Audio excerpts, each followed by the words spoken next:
All right, it's that time of year. Oh man, can you feel it? Over the next few weeks, kids, they're going to start heading back to school, and that will bring on a wide range of emotions. Parents feeling it now. You remember you were excited going back to school, but you're also nervous at the same time. So to help us navigate those emotions, we bring in Nicholette Leanza, who's a therapist with Lifestance Health. Nicolette, change, it's tough. You go from these summer months of carefree days of trying to fill it with what am I going to do that's fun, to suddenly schoolwork and schedules. How do you balance that change? Gosh, that's such a great question, because you could feel like it's a wall just going right into school for the kids. So the biggest thing is start that routine a few weeks early, getting them set for like a bedtime routine. If you want their bedtime to be around 8:30 per se, start setting them in little by little, getting them to a bedtime routine. Starting to establish even a morning routine of what you'd like them to kind of be doing in the morning. Because mornings are crazy, especially getting back into the school habit and stuff. So the more routine you can help them practice and get used to, it'll definitely help with that transition. I feel like my kids right now, they're sleeping in later now. They wake up at like 6 a.m. beginning of summer. I'm like, what are you doing? Now's your time sleeping. And now they're sleeping until 9. I'm like, what are we doing? This is opposite. Right. Yes. It's not a thing. It's so funny. I remember that of my kids as well, getting up really early. It's like, wait, it's summer. Well, it's summer. Right. Well, I want to sleep in too. So that's great advice. So what I hear you saying is establish that routine now. Start now, because we'll start in a couple weeks for sure. For sure. Now, how can you build kids' confidence before school? That's a big one. That is a huge one. First, start making sure that you're validating them and talking them up as well. How else can a kid gain confidence if what's around them isn't nurturing their confidence? So being confident with them, helping them, role modeling that is huge as well. Besides that, also like teaching them how to self-talk in a way that helps nurture their confidence.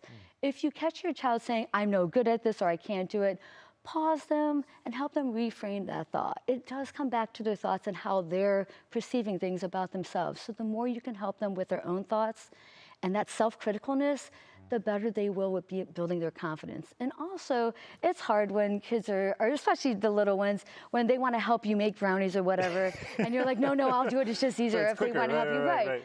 Help them build that autonomy. It'll build their confidence. Let them make those brownies, even if it's a little bit messy or whatever. It's allowing them to do things will also build their confidence too.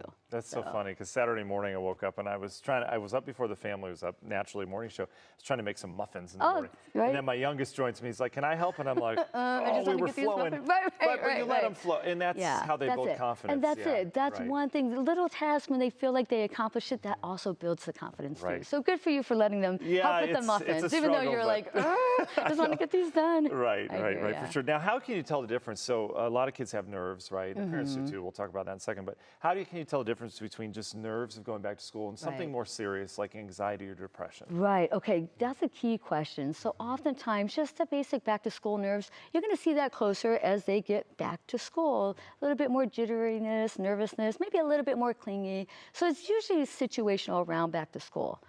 For some kids who run more anxious or might even be navigating depression, you're going to see those deeper issues. You're going to see it for a longer period of time. So it's not going to be just around school. If anything, school is going to definitely exacerbate it. But some of the anxiety we see with kids that are really navigating it more deeply is an overall, actually a lot of low self-confidence. You're going to see them expressing their worries and being nervous. Lots of fear of the unknown, of like, not just about school, but just everything. They might need to know what's going to happen.